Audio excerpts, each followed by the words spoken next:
You out there guys, this is Dale of Lone Wombat Airsoft, and today we're taking a look at the Tokyo Marui G3 SAS High Cycle. Now I've owned the G3 for the best part of 6 months now, so that's really given me enough time to get to know the gun, know what it works like, and most importantly I've given it a chance to break. Now there are timestamps in the description down below, so if there's a specific thing you want to see about this gun, have a look in the description of the video and it'll skip ahead to the part of the video that you're most interested in. And with that out of the way, on with the review. The Tokyo Marui G3 SAS is not quite a real steel replica.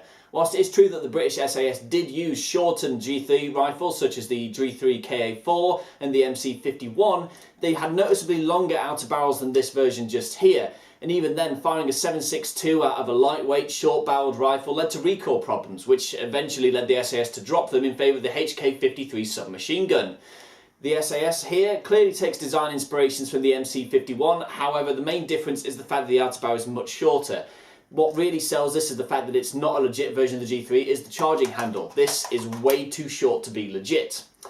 Now I picked up the G3 SAS from Fire Support for £280. At the time of recording there was one left in stock, so it may have gone, it may not, but I'll have left a link in the description down below if you want to check it out just in case. So, what else can you expect to find in the box once your gun turns up? Well, first of all, Tokyo Marui, especially the High Cycle series, tend to have quite well presented boxes on the inside and outside. But aside from the obvious G3, you get a single 500 round high capacity magazine included, a small cleaning rod, a barrel cap, a manual, some small paper targets, and your token packet of rubber BBs. As I always say, try not to use these, get some proper ones. The manual itself is really quite extensive. Now, again, same thing with the Tokyo Marui VSR that I covered recently. A lot of this is in Japanese characters, so much so that you may get completely intimidated and not look any further, completely missing that the bottom bit is actually translated into English. Even then, the diagrams are fairly clear, so it is easy to see what's going on with everything. It's a dual manual between both the G3 SAS and the MP5 High Cycle that they have as well, but the guns are quite similar, so it doesn't really matter that much. So, as always with Tokyo Marui, you do get a couple of nice little extras in the box. That does seem to be their style, so no complaints here. So, what are the first impressions when you pick up the gun? First thing for me was, even going into it knowing full well that Tokyo Marui is famous for their plastic body guns, I picked this up and thought, is this metal? Like, bits of it look it feels really nice. What's metal and what isn't? The answer is, most things aren't metal. Only the stock, the mag, trigger guard here, the iron sights at the front are metal. Everything else is plastic, but it doesn't look it and it doesn't feel it either. Like, it's just such a high quality thing. They've even put like little details, such as like little welding marks here to just sell the idea that it is metal. And I love the little details like that. It comes off as really well presented. The next thing you notice is it's quite hefty for what it is. It's by no means a heavy gun, but since it is just ever so slightly bigger than an MP5, I was expecting a lightweight, almost submachine gun type. No, this is, as I say, it's not so heavy that it's unmanageable, but it's hefty enough to feel real. And if you're running through the entire day, if you're not particularly strong, you may start to feel it by the end of it, but heavy enough to feel real is what I put on that. Don't think this is a little lightweight gun.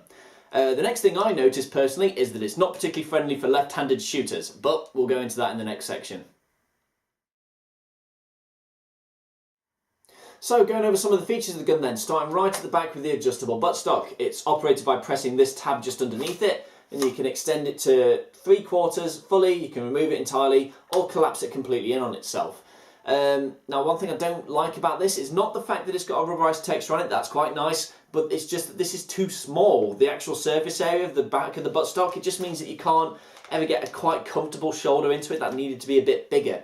Also, because it is a telescoping scope, there's a little bit of wobble and a bit of creak in there, so just something to bear in mind. It's not unlivable, but just you might notice it. It might annoy you every so often. Going forward is the pistol grip. Now, it is asymmetrical. It is designed to favour a right-handed shooter. It's not the most uncomfortable thing in the world as a left-handed, but I tend to prefer stocks that are symmetrical so that they're just good for everyone. I don't like the ones that favour a particular side, because even if you're a right-handed shooter, if you want to transition to left to go around a corner, it just makes it a little bit more uncomfortable. The fire selector is located on this side only as well, which isn't so much as a problem as the fact that when you knock it into full auto, when firing left-handed, it gets in the way of your trigger finger. why not just have it so it sits a bit further up like that instead of going all the way down? Like, I mean, you're taking creative liberties by making the barrel shorter than what it would be anyway, so why not fix that while you're at it as well, but hey-ho. The trigger itself is really quite nice though. On a 7.4 LiPo, tapping it on semis is really responsive, so I absolutely love that. Going forward is the mag release. Now you've got two options. One is the paddle, just in the middle here, and the other is this button on this side. The mags themselves are quite good. At 500 rounds, they are excellent capacity. I've had no feeding issues. However, the trapdoor on the top of them is held in extremely loosely. There's been many a times where I've gone to reach for my spare mag and find that the trapdoor's just opened on its own accord and dumped all its rounds into my pouch. So, not a particular fan of that, I'm afraid. Moving forward is the battery compartment. Now, I must note that this rail on the bottom here is the only one that comes included with the gun. This one you have to buy standard, and even then it's not the best top rail because you don't have much space in the way of putting things on, and these little ridges get in the way. So if you had a long piece that covered all of that, you wouldn't be able to put it on. I've had to like hang my red dot just off the front bit of there because it won't go further down the rail, so not the best design. Anyway, battery compartment. You access it by taking off the front flash hider, pressing this little button on the compartment up, pushing it forwards and down. The size itself is fine. You just need to find yourself a very chunky battery. But that's not my issue with it. The issue is that once you remove the flash hider to get at it, it exposes a little 14cc thread, so if you want to put a suppressor on it, you can, but it only really stays secure in place with this flash hider on. Now, I don't particularly like the look of it, but it does hold the battery space secure. If you take this off and swap it for a suppressor, which I like to do, there's only this little latch holding the space on, and sometimes it will come loose of its own accord, so just a little thing to note. Up top is the charging handle. As mentioned earlier, it is way too small to be legit, but if you knock it back and up, that exposes your hop-up unit on this side just here. Now, it's a rotary dial, and I really like this. It's perfect for fine adjustment, but I've had no problems with it slipping loose during play as well, so excellent system with that. Yes, you can HK slap the charging handle closed, but I wouldn't recommend it, mainly because this is a plastic part, and if you do that enough, it will break off. In terms of reliability then, no problems whatsoever. This gun has been absolutely brilliant. I've had no mechanical flaws with it. It's just been completely and utterly reliable in the time I've owned it. I really wish I had more to say about that, but what can you expect of Tokyo Marui? This is the standard they set for themselves, and in my experience, they meet it every time. So when I was last at YTA's The Pit, I actually managed to get a shooting test done with this gun. I was using 0.25 gram BBs, firing from a stable position, but a couple of things to note. One is that since it's outdoors, there's a little bit of a crosswind, a little bit of human error, and oh yeah, it's not got the original spring in it. I was forced to replace the original because it was just unplayable in a woodland setting. After trying to make it work for several games, I just decided it wasn't happening. The effective range of this is just over 30 metres, anything beyond that and you wouldn't touch anything, so I had to swap it out for a spring that was shooting close to 330, which has affected the results.